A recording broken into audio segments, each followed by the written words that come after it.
People didn't travel much in the ancient world, but for those who did, they developed the ancient equivalent of guidebooks. These were often lists of man-made sites and attractions, which any traveler should take the time to see. Over time, one such Greek list was written down, and it became known to us as the Seven Wonders of the Ancient World. Learn more about the Seven Wonders, how they were built, and how they were destroyed on this episode of Everything Everywhere Daily.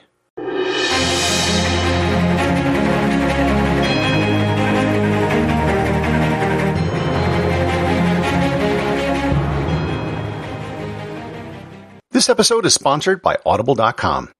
Of all the ancient wonders, the one we know the least about is the Hanging Gardens of Babylon. If you'd like to learn more, the audiobook I would recommend is The Mystery of the Hanging Garden of Babylon, An Elusive World Wonder Traced by Stephanie Daly. She goes through the ancient texts and the archaeological evidence to piece together the puzzle of this wonder of the world. You can get a free 1-month trial to Audible and 2 free audiobooks by going to audibletrial.com/everythingeverywhere or by clicking on the link in the show notes. The earliest known reference to the Seven Wonders of the Ancient World came from Philo of Byzantium in 225 BCE. However, earlier mentions by other authors have been referenced, although we don't have the original documents. The Greek historian Herodotus is often attributed with the creation of the Seven Wonders of the Ancient World, who was around 2 centuries before Philo. There were many other authors who referenced 7 ancient wonders, including Diodorus Siculus, Antipater of Sidon, and Callimachus of Cyrene. The Greeks originally used the term theaumata, which meant sights, and that gradually morphed into thaumata, which became the word for wonder. So without any further ado, here are the 7 wonders of the ancient world in the order in which they were last around. The Great Pyramid of Giza. The Great Pyramid, of course, is the only one of the remaining wonders which still exists. It was also the first of the wonders to be created. The pyramids are so old that Queen Cleopatra, the last pharaoh of Egypt, is closer to us in time than she was to the creation of the pyramid. What many people don't realize is that the Great Pyramid looked very different than what it does today. The surface of the pyramid used to be rather smooth as they were covered in limestone. Most of these cladding stones have been looted, but you can still get an idea for what it looked like near the top, where they were too difficult to take down.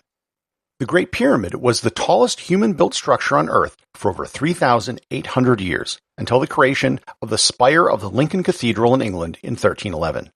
In fact, it's still the 13th tallest structure in the entire nation of Egypt today. When they created the list of the new 7 wonders back in 2007, the Egyptians were so upset that the pyramid should even be put up for a vote, so it was named an honorary wonder, having been on the original ancient list. There's a lot to say about the pyramid, and I'm going to save that for a future episode. The Mausoleum at Halicarnassus. The mausoleum was the tomb of the ruler Mausolus, a satrap of the Persian Empire. The name mausoleum comes from mausolus. In fact, the generic term for an above-ground tomb is now mausoleum, which got its name from this wonder of the world. The tomb was built around the year 350 BC in Halicarnassus, in what is today Bodrum, Turkey. The tomb was a highly ornate structure which looked like an elevated temple. It lasted until the 12th century when a series of earthquakes destroyed it over the next several hundred years. Visitors in 1404 reported that only the base of the monument was visible at that time. The Knights of St. John of Rhodes built a castle near the site and used the stones from the ruins of the tomb to build it. You can still see the ruins of where it once stood today, but there's little beyond broken pillars and stones. The Lighthouse of Alexandria. Built during the reign of Ptolemy II Philadelphus from 280 to 247 BC, the lighthouse cemented the position of Alexandria as the most important city on the Mediterranean. Originally believed to be at least 100 meters tall, with later reports putting it at as high as 162 meters, it was probably second only to the Great Pyramid in terms of the height of man-made structures. The lighthouse was built in 3 tiers. The bottom tier was a large rectangular section, the middle was an octagon, and the top part was circular. The lighthouse was built on the island of Pharos, which was responsible for many wrecks of ships which came into the port of Alexandria. A fire was lit every night at the top of the lighthouse, with a bronze mirror pointing out to the sea to enhance the light. The Lighthouse of Alexandria lasted for far longer than most people realize. As with most of the ancient wonders on the list, it met its demise from earthquakes. Earthquakes in 796 and 951 did extensive damage, with quakes in 1303 and 1323 finally doing it in.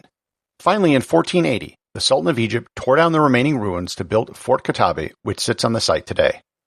You can actually see the ruins of the lighthouse if you can scuba dive. I did the dive there back in 2009 and saw the stones which were used in the lighthouse on the seafloor surrounding the island.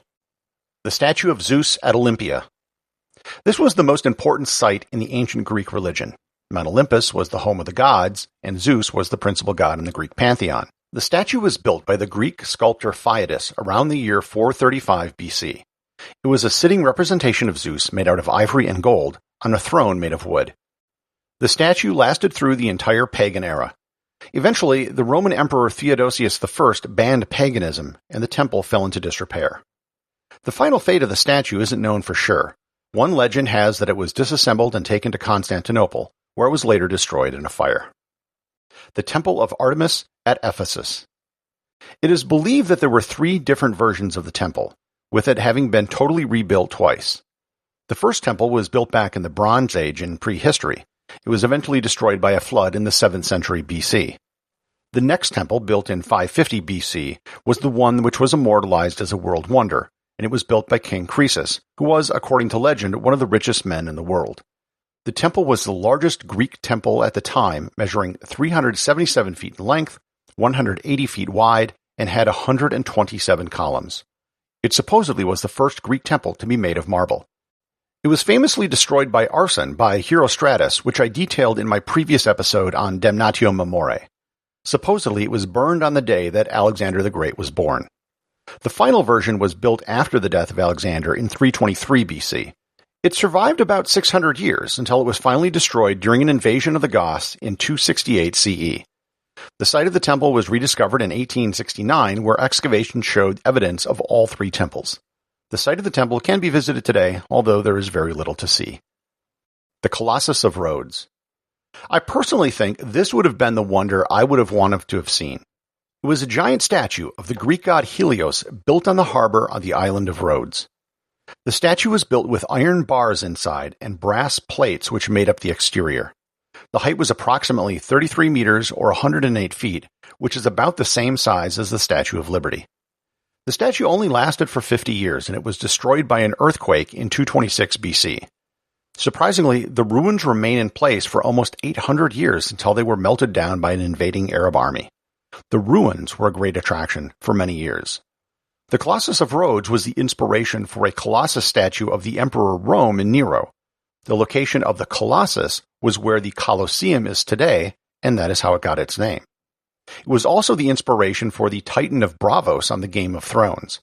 Unlike the Titan, the Colossus of Rhodes did not straddle the harbor entrance, and ships didn't have to sail between its legs. The Hanging Gardens of Babylon. I saved this one for last for one simple reason. We aren't really sure if it actually existed. If it did exist, we have no real idea where it was located. There are no ruins where we can point to say, this was the Hanging Gardens. There are also no Babylonian texts which have ever been found which reference the Hanging Gardens. Moreover, the ancient sources which do mention it all seem to be second-hand accounts. First-person accounts of people who visited Babylon never mentioned it. If you look at a map of the ancient wonders, it isn't located anywhere near the rest of them, which are all around the Mediterranean. An ancient Greek trader may very well have seen all the other 6 wonders, but getting to Babylon would have been way out of their way. There has been work done to try and pin down a location, most notably by Stephanie Daly, whose audiobook I recommended up in the ad. The impact of the number 7 and world wonders have continued to this day. There have been many lists created which list 7 wonders of engineering, the natural world, and of course the famous New 7 Wonders competition, which was really nothing more than a big money grab. There have been talk of rebuilding some of the ancient wonders, in particular the Lighthouse of Alexandria and the Colossus of Rhodes, but to date, nothing has been done. Executive producer of Everything Everywhere Daily is James Makkyla. Special thanks to everyone who supports the show over on Patreon. Please remember to leave a review over on Apple Podcasts. Even a simple review can really help the show get discovered in the sea of other podcasts that are out there.